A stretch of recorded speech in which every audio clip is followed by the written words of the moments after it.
Hello दोस्तों, स्वागत है आप सबका हमारे यूट्यूब चैनल पर।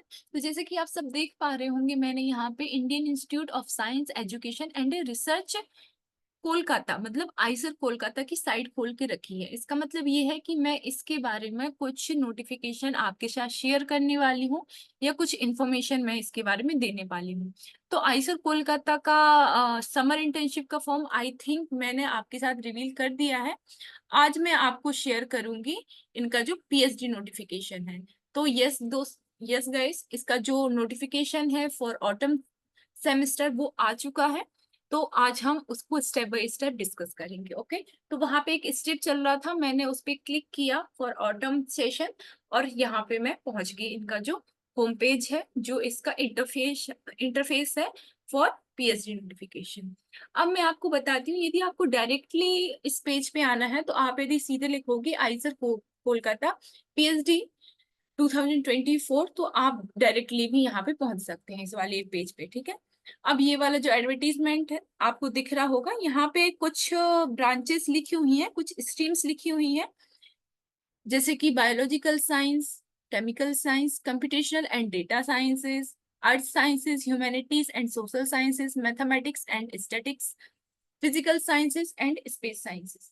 तो ये कुछ सब्जेक्ट हैं, ये कुछ ब्रांचेस हैं जिसमें इन ब्रांचेस के डिफरेंट डिफरेंट जो एरियाज हैं उससे रिलेटेड यहाँ पे जो रिसर्च है वो हो रही है।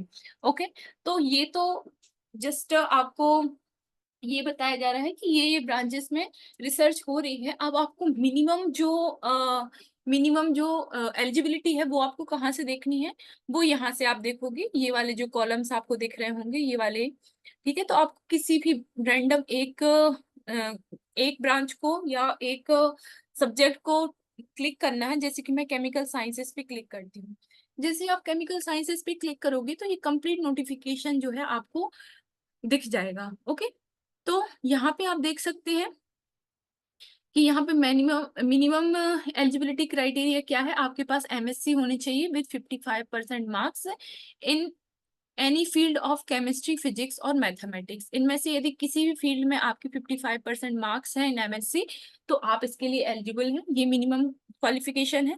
इसके साथ ही आपके पास वैलिड गेट स्कोर होना चाहिए या सीएसआई और यूजीसी नेट एलएस होना चाहिए या तो जेआरएफ होना चाहिए और अदर इक्विवेलेंट नेशनल एग्जाम आपके क्वालिफाई होना चाहिए। इनमें से कोई एक होगा तो आप इसके लिए एलिजिबल हैं। ये आपकी मिनिमम एलिजिबिलिटी होगी। इसके साथ ही साथ आपके पास कोई एक फेलोशिप होनी चाहिए, जैसे सीएसआईआर यूजीसी नेट फेलोशिप हो सकती है, जेआरएफ जो होता है। इसके बाद या तो इंस्पायर फेलोशिप हो सकती है या इसके इक्विवेलेंट कोई भी फेलोशिप चलेगी। अब इसमें भी इसको दो टाइप में डिवाइड किया है। एक ऐसे स्टूडेंट होंगे जिनका खुद का फेलोशिप होगा जैसे जेआरएफ, इंस्पायर, और कुछ ऐसे स्टूडेंट होंगे जिसको इंस्टीट्यूट फंड करेगा। ठीक है, तो हम एक एक करके दोनों को देख लेते हैं। जैसे फर्स्ट वाले को देखते हैं जिसमें नेट जेआरएफ या इंस्पायर फेलोशिप होगी। ठीक है, तो एलिजिबिलिटी क्राइटेरिया तो सेम रहेगा कि आपके पास एमएससी होना चाहिए विद 55% मार्क्स। उसके बाद आपके पास कोई फेलोशिप होनी चाहिए जैसे कि CSIR, UGC net, JRF, inspire और इक्विवेलेंट फेलोशिप। ओके, और यदि यदि किसी के पास इंस्पायर फेलोशिप है तो उसके पास पहले से ही प्रोविजनल सर्टिफिकेट होना चाहिए at the time of application, तो ही वो वैलिड माना जाएगा। ओके, अब यहाँ पे कुछ कुछ चीजें लिखी हैं जो आपको फिल कर लेनी है। आप रीड कर लोगे और उसके अकॉर्डिंग आप अपना काम करोगे।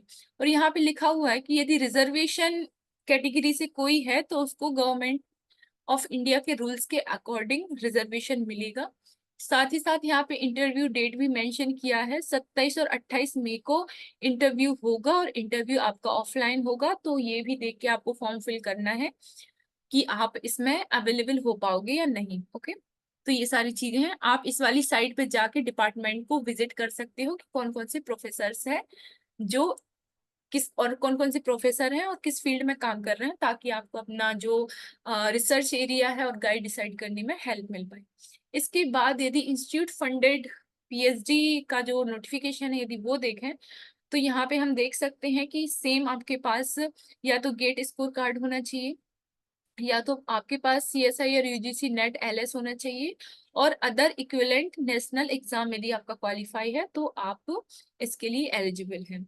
अब दूसरी बात ये है कि इसमें मेंशन किया गया है, ऐसा नहीं है कि जितने भी लोग फॉर्म फिल करेंगे सारे के सारे एडमिशन ले लिए जाएंगे, ये डिपेंड करेगा कि नंबर ऑफ सीट्स कितनी है। ओके, और same reservation government of India के रूल्स के अकॉर्डिंग मिलेगा। और आपका जो इंटरव्यू है वो 28 सॉरी मई को होगा। ओके, अब यहाँ पे जो इंटरव्यू है वो ऑफलाइन मोड में होगा, जैसे कि मैं पहले ही बता चुकी हूँ।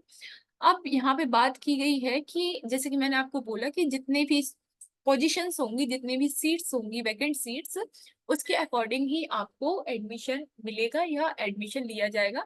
तो आप यहाँ पे देख सकते हैं, जैसे कि यहाँ पे फैकल्टी के नेम लिखे हैं, यहाँ पे उनका रिसर्च एरिया लिखा है, ये उनका वेब पेज की आईडी दी हुई है, और यहाँ पे नंबर ऑफ पोजीशंस देख लेनी है।